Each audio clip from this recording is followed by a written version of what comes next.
안녕하세요. 꿈 있는 미래 변상선 목사입니다. 이 시간 지저스토리 약속의 시작 8단원 1과 교사 지침서 강의를 진행하도록 하겠습니다. 1과의 제목을 살펴보도록 할까요? 두려움 노입니다. 읽을 말씀은 민수기 14장 1절에서 10절입니다. 정탐꾼들의 부정적인 보고를 들은 이스라엘 백성은 큰 소리로 울기 시작했습니다. 그리고 모세와 아론에게 불평하기 시작합니다. 차라리 자신들이 애굽 땅에서 죽었거나 이 광야에서 죽었으면 좋았을 것이라고 말하며 자신들을 이끌어낸 여호와 하나님을 향한 그 원망을 쏟아냅니다. 급기야 지도자를 새로 뽑아 애굽으로 돌아가자는 목소리가 들리기 시작했습니다. 이때 정탐회에 참여했던 눈의 아들 여호수아와 여분의 아들 갈렙이 자신의 옷을 찢으며 회중 앞에 섭니다. 그들은 여호와께서 우리를 기뻐하시면 우리를 그 땅으로 인도하여 들이시고 그 땅을 우리에게 주시리라 라고 말하며 다시 한번 이스라엘 백성에게 인도하신 하나님을 신뢰하도록 촉구합니다. 또한 하나님을 거역하지 말고 그 땅의 백성을 두려워하지 말라고 강하게 권면합니다. 이때 두 사람은 그들은 우리의 먹이라 라고 말합니다. 이는 여호수아와 갈렙이 얼마나 하나님을 신뢰했는지 잘 보여줍니다. 그 땅의 보호자는 그들을 떠났으나 하나님은 우리와 함께 하신다고 외칩니다. 그러나 이와 같은 호소에도 이스라엘 백성은 두려움을 떨치지 못하고 도리어 여호수아와 갈렙을 돌로 쳐 죽이려는 태도를 보입니다. 이때 여호와의 영광이 회막에서 이스라엘 백성에게 나타나며 상황이 종료됩니다. 여호수아와 갈렙은 하나님을 신뢰하는 사람이었습니다. 그들의 정탐 보고에는 하나님을 향한 신뢰가 담겨 있습니다. 이처럼 믿음의 사람들은 달라야 합니다. 무엇을 보더라도 두려움 없이 하나님을 온전하게 믿는 믿음이 드러나야 합니다. 이를 가지고 우리 아이들에게 가르쳐야 할 원포인트를 함께 읽어볼까요? 두려워하지 않고 하나님만 믿는다. 이어서 우리가 함께 외울 말씀을 다 같이 읽어보겠습니다. 두려워하지 말라 내가 너와 함께함이라. 놀라지 말라 나는 내 하나님이 됨이라. 내가 너를 굳세게 하리라. 참으로 너를 도와주리라. 참으로 나의 의로운 오른손으로 너를 붙들리라. 아멘. 이 말씀을 가지고 살펴볼 8단원 2과 교리는 신앙의 모습입니다. 이스라엘 백성은 몇몇 정탐꾼의 이야기를 듣고 모세와 아론을 원망하기 시작했습니다. 이를 본 여호수아와 갈렙은 이스라엘 백성을 향해 하나님을 배반하지 말고 가나안 땅의 백성을 두려워하지 말라고 했습니다. 이는 우리가 가져야 하는 신앙의 모습입니다. 우리는 언제나 하나님을 믿으며 두려워하지 않고 하나님이 항상 지켜주심을 기억해야 합니다. 이것이 바른 신앙의 모습입니다. 이제 웰컴 활동을 살펴보겠습니다. 웰컴 활동의 제목은 마땅한 반응입니다. 누군가가 어려운 상황 속에 있는 나를 도와준다면 나는 그 사람에게 어떻게 반응하나요? 이러한 질문을 가지고 학생들과 나눠주시면 됩니다. 그리고 이어서 이렇게 인도해 주시면 됩니다.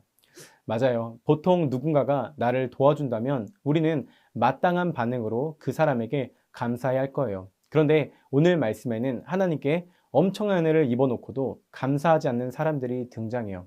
어떤 내용인지 어드벤처를 통해 자세히 살펴보도록 할게요. 이렇게 웰컴 활동을 인도해 주신 후에 어드벤처로 넘어가 주시면 됩니다. 다음으로 어드벤처입니다. 어드벤처에서는 세 가지의 질문을 통해서 말씀을 살펴보도록 하겠습니다. 첫 번째 질문입니다. 이스라엘 백성이 모세와 아론을 원망한 이유는 무엇인가요? 정답은 가나안 사람들의 칼에 쓰러져 죽을 위기에 처했기 때문입니다. 정탐꾼의 보고를 들은 이스라엘 백성은 자신들이 가나안 땅 적들에 의해 죽을 위기에 놓이자 원망의 목소리를 냈어요. 두 번째 질문입니다. 이스라엘 백성의 불평을 들은 갈렙은 어떻게 반응했나요? 정답은 여호와가 우리를 기뻐하시면 가나안 땅을 우리에게 줄 것이라고 말합니다. 그리고 덧붙여 가나안 땅은 젖과 꿀이 흐르는 땅이라고 강조하죠. 전쟁은 하나님의 손에 있음을 고백했어요. 여호와 하나님이 우리를 기뻐하시면 약속의 땅을 차지할 수 있다고 말하죠. 그리고 가나안 땅의 아름다움을 다시 한번 강조했어요. 마지막 세 번째 질문입니다. 갈렙은 두려워하지 않을 이유에 대해 어떻게 말하나요? 정답은 여호와께서 우리와 함께 하신다고 말합니다. 여호와 하나님이 우리와 함께 하시기에 두려워하지 않아도 된다고 말했어요. 갈렙은 적들이 얼마나 강하든 그들을 하나님의 앞에 먹이라고 표현했어요. 이 말씀을 가지고 밸류 질문을 이어서 할게요.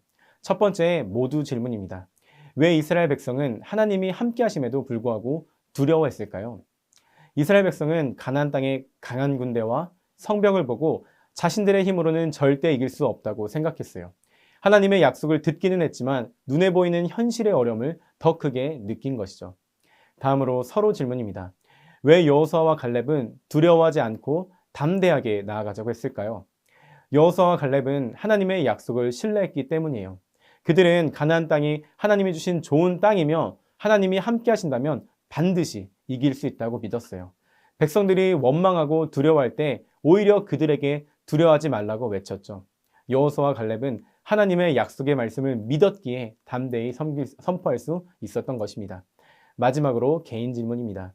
문제 앞에서 우리가 보여야 할 믿음의 반응은 무엇인가요? 바로 문제보다 하나님을 신뢰하는 거예요. 이스라엘 백성 대부분이 문제에 집중하며 하나님을 신뢰하지 못했어요. 그렇게 그들은 약속의 땅에 들어가는 축복을 누리지 못했죠. 문제 앞에 마땅한 반응은 바로 문제보다 크신 하나님을 신뢰하며 하나님의 말씀대로 살아가는 거예요. 그렇게 말씀대로 살아가면 당장은 보이지 않더라도 결국 놀랍게 일하실 하나님을 경험하게 될 것입니다. 이렇게 밸류 질문과 답을 정리하시면 됩니다. 이어서 놀랍게 일하실 하나님을 기억하기 위해 어떻게 해야 할지 인커리지를 통해 살펴보도록 하겠습니다. 마지막 인커리지 활동입니다. 감사 미션이네요. 이렇게 안내해 주시면 됩니다. 하나님의 인도하심을 누린다면 우리의 마땅한 반응은 감사예요. 하나님이 나를 가장 좋은 길로 인도하신다는 사실을 기억하며 오늘도 나를 인도하실 하나님께 감사를 고백해 보세요. 감사 제목을 적고 나를 인도하신 하나님께 드리는 감사 기도를 적어 보세요. 여기까지 인도하신 하나님을 기억할 때 앞으로도 일하실 하나님을 기대하게 될 거예요. 그렇게 모든 순간 하나님의 일하심을 기대하고 기도하며 나아가는 친구들 되길 바랍니다. 이제 기도하고 8단 1과 공부를 마치도록 하겠습니다. 이렇게 안내를 해주시면 됩니다. 오늘 일과를 통해 두려워하지 않고 하나님만 믿는다는 사실을 배웠습니다. 이번 한 주 모든 청소년 아이들과 그 가정이 두려움을 내려놓고 오직 하나님만을 믿으며 살아가길 소망합니다. 이상으로 1과 교사 지침서 강의를 마치도록 하겠습니다. 감사합니다.